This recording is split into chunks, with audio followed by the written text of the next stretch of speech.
Okay, so we're going to work through some examples with our cell potential so we can see how we can put these together to make a voltaic cell and do our calculations. So when we're given two half reactions, we want to make a spontaneous reaction that has a positive E cell. So we can either do our equation, which is E cell is equal to E cathode minus E anode, or we can do our flip and add method. So in this case, we need our cathode to be the larger of the E values, because remember, the larger the positive number, the more likely it is to be reduced, so that's going to be our cathode. So we're going to do 150 minus our 0.34 for our anode to get our value.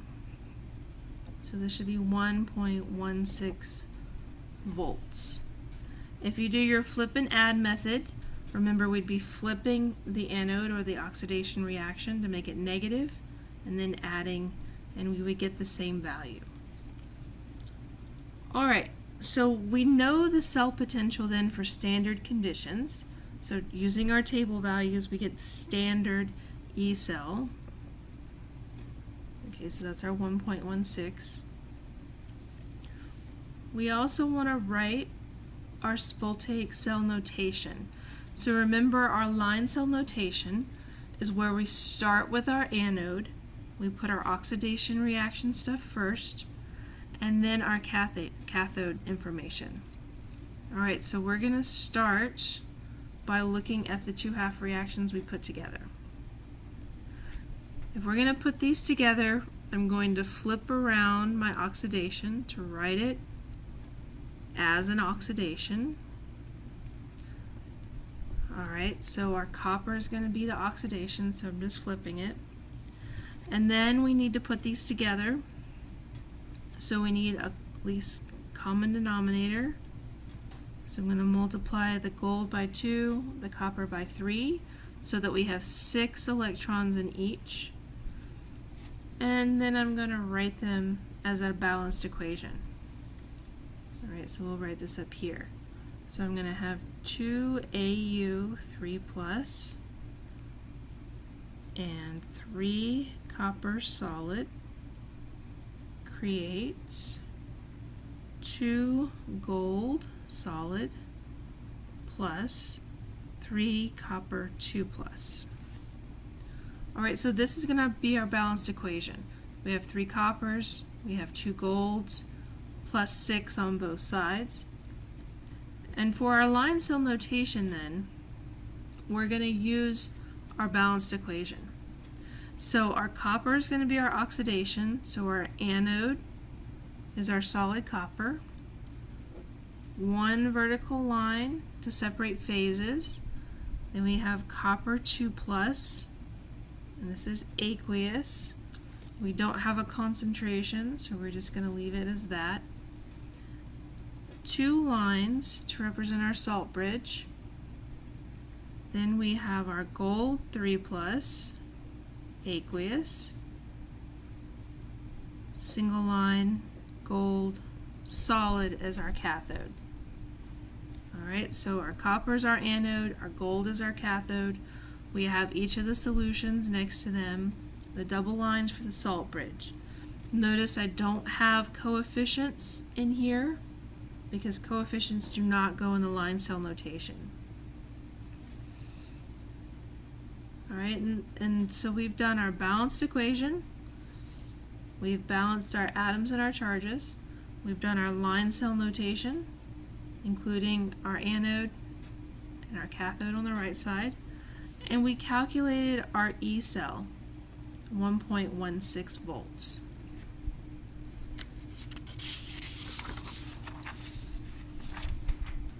Alright, so let's incorporate oxidizing and reducing agents along with putting our two half reactions together. Alright, so creating a voltaic cell again. Here's our two half reactions. Which one should be the reduction? Okay, we're going to go with the larger E cell value.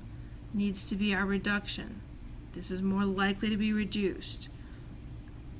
The negative one is more likely to be oxidized. So this is going to be our reduction. This one's going to be our oxidation. Alright, so in order to put these together, I'm going to flip around my oxidation. So I'm going to write it the correct way, where my electrons are on the product side. Cross that out. We have 2 electrons in each of our half reactions, so to put them together I don't have to multiply by anything. I'm just going to write them all out together. So I have MnO2 plus 4H plus PbSO4 creates Mn2 plus 2H2O and PbSO4. Alright, so there's our complete balanced reaction. 2 manganese, we have 2 plus 4 is 6, 2 and 4 more, 6 oxygens, 4H, 4H, lead, and lead. 1 sulfur, 1 sulfur. Okay, so this is our balanced equation, plus 4 on this side, and okay, I left off my charges. This should be like that. Alright, so now that we have what we need, which is going to be our oxidation and which is going to be our reduction? So remember, oxidizing agents get reduced. Up here, we said our manganese was getting reduced. So our MnO2 is going to be our oxidizing agent. It gets reduced into Mn2 plus. Then our reducing agents get oxidized. So here's our oxidation reaction. The lead is being oxidized. So our lead is going to be our reducing agent. Both oxidizing and reducing agents are going to be on the reactant side. So it's important that we flip around our oxidation in order to put this correctly. Alright, now let's find our E cell value. So our larger value is going to be our cathode. So cathode minus anode. We would keep the negative in front of the 0.35 because we're putting it exactly like the table values say. So this would be positive. So we have 1.56 volts. Okay, doing the flip and add method, we'd have 1.21 plus 0.35, because turning the negative into a positive would give us the same voltage. Alright, so make sure you can put together 2 half reactions to make a voltaic cell and calculate cell potential. The next thing we're going to look at is using the cell potential to find delta G. Alright, so this is our new equation we're looking at. Delta G standard is equal to the negative N times F times E cell. So N is our number of electrons transferred. This comes from our balanced equation or from balancing the 2 half reactions. And F is our Faraday's constant. And this is given as 96,500 joules or coulombs. Alright, so we're going to solve for delta G with our 2 half reactions. So the first thing we're going to do is set up our voltaic cell like we've been doing. Which one of these should be our cathode? Okay, our iron has the more positive number.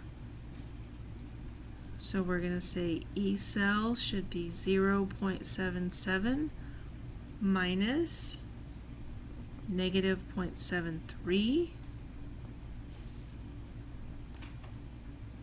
So we get 1.5 volts. All right, so that's our E cell. Now to calculate delta G, we need to look at how many electrons are being transferred. So if I'm going to put these two half reactions together, I would have to multiply this top equation by 3 to match the 3 here.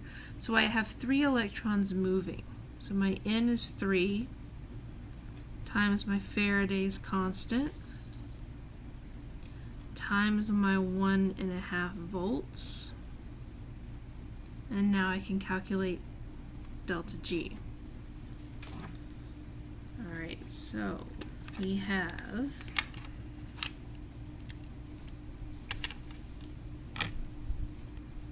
three times 96,500 times 1.5, 434,250. Alright, so our negative out front, and this would be in joules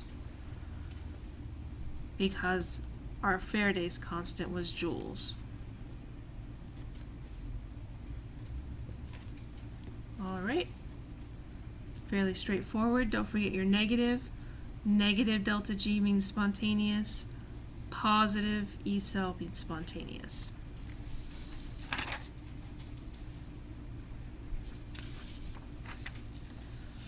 Alright, let's try another one. This one is based on a reaction already. So if we're given a reaction, we need to look at what's being oxidized and what's being reduced to tell us how to set up our cell. Alright, we're working with voltaic cells right now where our E cell is positive, but we will be working with electrolytic cells as well. So we need to figure out if we're going to have a spontaneous or non-spontaneous reaction, and that comes from looking at the equation. So in this case, we have iron being oxidized into iron 3+. This is going to be our oxidation then. I2 is being reduced into I-. So that's our reduction. And if we look at our numbers, our larger value here is our reduction. So this is going to be spontaneous. So if we calculate E cell, we're going to do our 0.54 minus our negative 0.36, which gives us 0.90 volts. So that's our E cell. Delta G is negative. And what's our N value going to be with these two equations? I would multiply this one by 2, this one by 3 to give me 6 electrons being transferred. Alright, times our Faraday's times our E cell.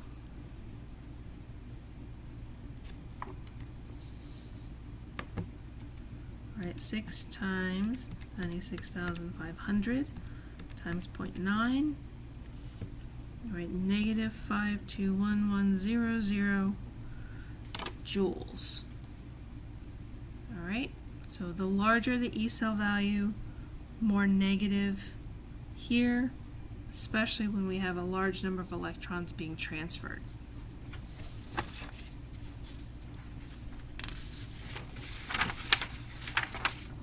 Alright, now we've got a couple of equations that we can use. So let's review those for a minute. Our delta G we were just working with was negative N times F times E cell. Alright, the other one we have already looked at for thermodynamics was negative RT times the ln of K. Okay, and putting those two together, we have negative NF E cell equals negative RT ln of K. We can divide by negative NF on both sides to get E cell is equal to RT over NF times the ln of K. So that's going to be another equation we can use.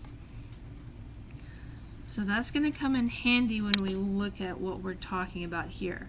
Calculate K and E cell, 25 degrees Celsius, when cadmium metal reduces copper 2+ in solution and forms cadmium 2+ and copper solid. And then we're given a delta G. Alright, so let's write out our equation for what it says is going on. Cadmium metal reduces copper 2+. So cadmium metal is the reducing agent. It's going to reduce copper 2+ to form copper solid, and then cadmium will only be a 2+ left over. Okay? So cadmium's our reducing agent. It gets oxidized. Copper is being reduced to copper solid. Therefore, it's our oxidizing agent. Alright, so there's our equation. How many electrons were transferred? Well, cadmium lost 2. Copper picked up both of them. So our N is going to be 2. Alright, let's calculate K and our E cell. So remember to calculate K. This is our equation. We have negative 143 for delta G. Our R has to be in kilojoules to match our value for delta G. Kelvin for our temperature.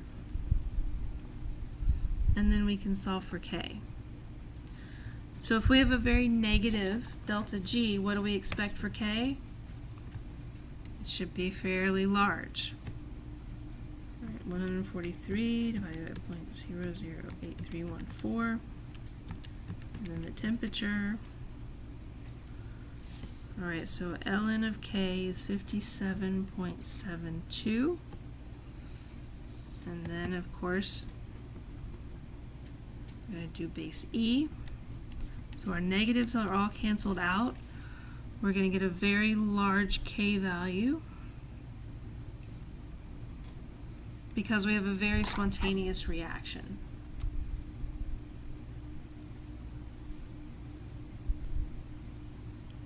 So what do we expect of E cell then? Alright, let's calculate E cell. From the delta G, we just need to know our N and our Faradays. So we have negative 143 for our delta G. We said N was 2 for our 2 electrons being transferred, times Faraday, and then we can solve for E cell. So E cells should be positive for a spontaneous reaction. We have 143 divided by 2. I need to make sure that this is kilojoules, so I need to put my decimal place there. And it should be 0.741 volts. So delta G units have to match with Faraday units. That's very important. So either kilojoules or joules, doesn't matter, but they have to be the same.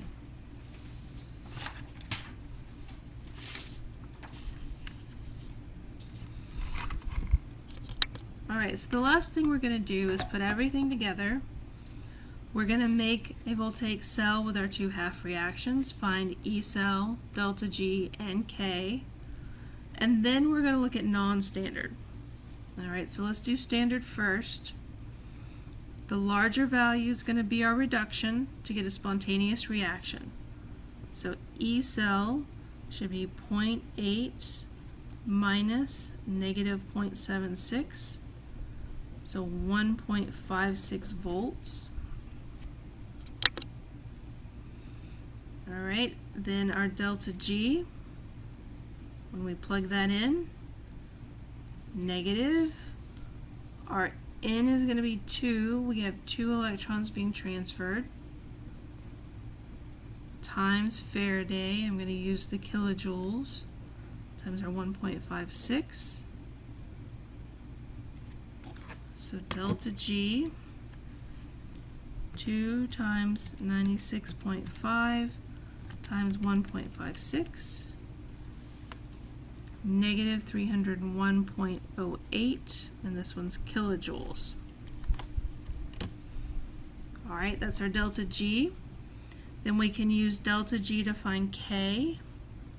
Negative 301.08 equals negative R value, temperature, ln of K.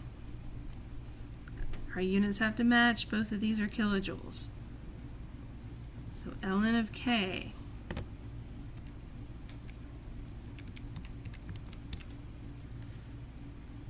and then divided by our temperature. So we get 121.522. Let's check that just to make sure.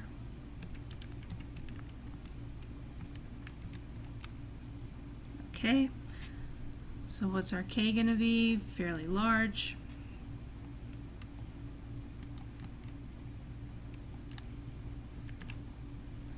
Oh yes, 5.98 times 10 to the 52, because negative 300 is pretty spontaneous, so K is going to be very, very large.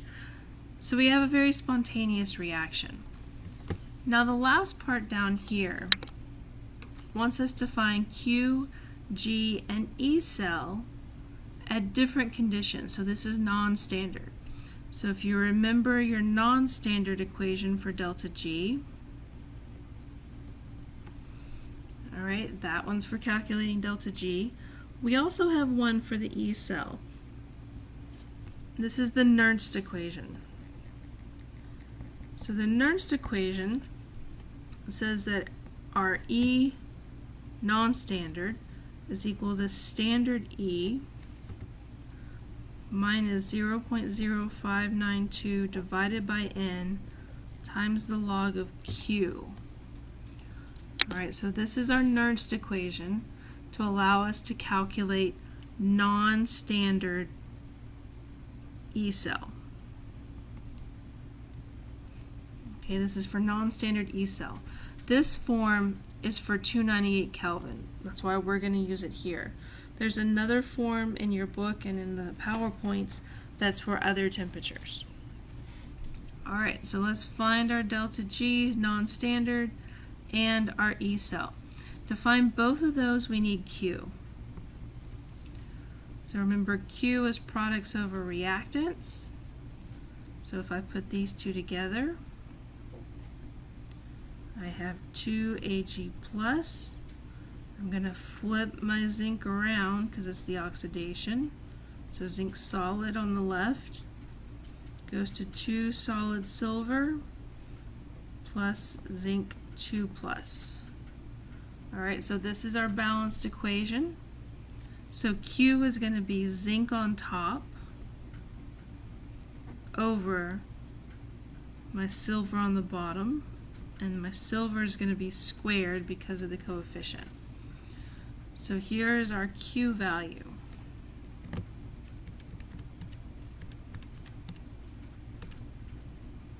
So 0.44 for our Q. So if Q is less than 1, what do we expect?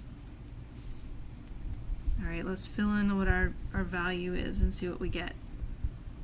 Delta G is equal to, here's our standard delta G we found before,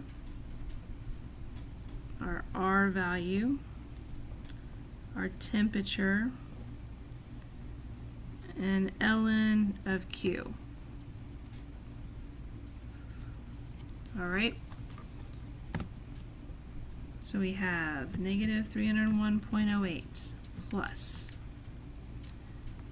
0.008314 times 298 times the ln of 0.4444 forever. Alright, so we get a Q that's less than 1, so our reaction is going to continue going toward the right, so it's going to get more spontaneous.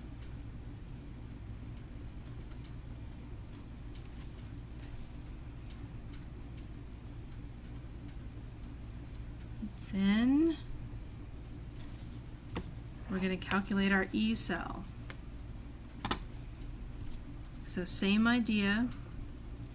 We're going to take our standard E value minus 0.0592 over our N. Our N was 2 times the log of Q this time. So we're going to plug this in. So we should expect E cell to get more positive. So log of 0.444 forever times 0.0592 divided by 2. Alright, and that's a negative value. So 1.56 minus negative value makes E cell 1.57 volts. Alright, so if our reaction has a smaller Q, smaller than 1, it's getting more spontaneous. Delta G gets more negative. E cell gets more positive.